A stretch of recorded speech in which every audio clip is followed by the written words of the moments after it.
公司事儿处理完了？啊。那你赶紧坐着，处理一下咱们家的事儿吧。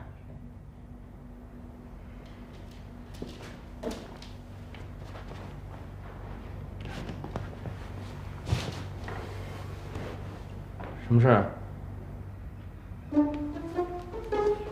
海宝，早上换门禁，我发现昨天咱家进贼了，房产证偷了，我已经报警了，警察让我们下午去做笔录。你怎么还报警了呢？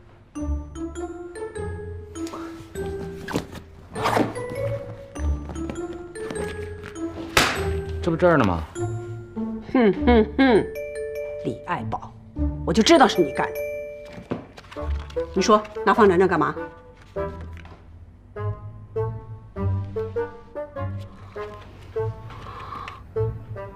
是不是为了那个小哑巴呀？你不是告诉我他1分钱都不要你的吗？那这么看来，他不但要了，而且要的还不少。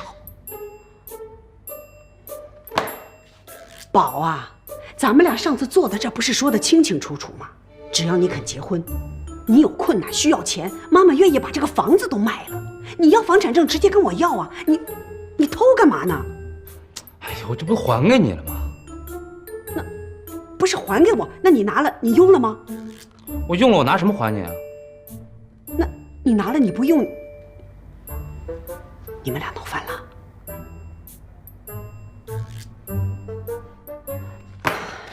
李爱宝，你赶紧告诉我是怎么回事，行不行？妈，我饿了，弄点吃的吧。不行，你不说我就不弄。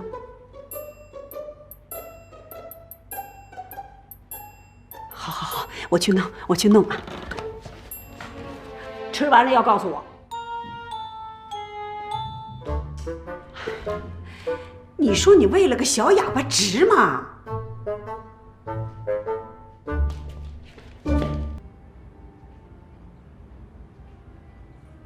没事啊。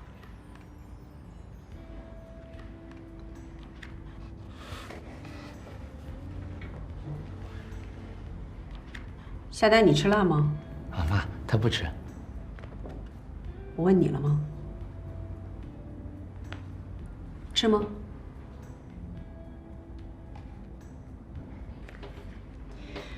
我们家爱宝啊，口味就是奇怪。什么奇怪的，不能吃的，不能放到嘴里的，他偏要去吃。妈，怎么说话呢？哟，怎么了？今天是见你啊，还是见他呀？我是跟他聊呢，还是跟你聊啊？你怎么问不合适？不能说啊。那好吧，服务员，我们点菜吧，吃完了就走啊。不，妈，你问，我替他回答还不行吗？你替他回答？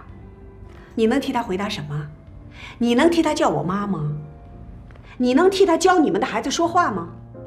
你替他挣钱，替他工作，替他养他的全家。你要不在家，家里出了什么事儿，你替他打110吗？你替得了吗？我不能，那我就把他带在身边一辈子。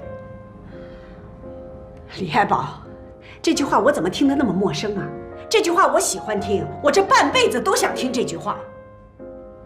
你不要忘了，当初你工作的时候，差一点没留在上海，我记得很清楚。你很高兴啊，你说一个大男人就是要出去闯，不能天天陪在家里，不能天天守在妈妈身边。你想过我孤单一个人吗？你知道我天天看着那个电话，就等你给我来电话。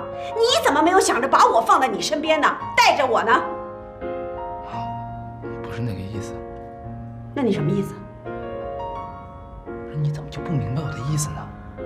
我很明白，我明白你的意思。你不就是想娶她吗？可以啊，你把她娶回家吧，我就走。房子现成的，家具全套的，我还不够明白吗？不是，你能不能别把人想那么卑鄙啊？卑鄙？儿子，不是妈妈把人想的卑鄙。你是我儿子，我当然知道，你这个人不卑鄙。可难说，有的人会很卑鄙，跟着你一起串通好了来骗我。前2天电视上还说了，不要装着自己像个清纯的小姑娘，一边走路啊一边采花。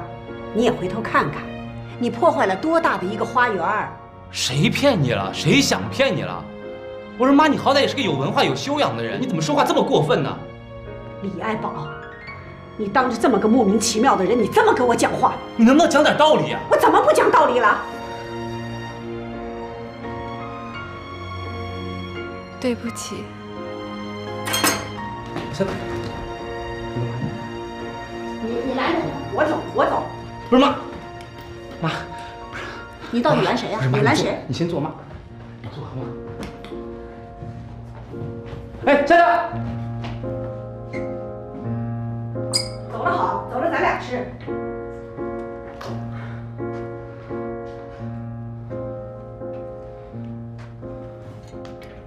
妈，我知道你担心什么，你不就怕他是个负担吗？当初我跟薛晶晶在一起的时候，你怎么那么通情达理？又要给钱，甚至要把房子卖了，那可是你跟我爸一生的积蓄啊！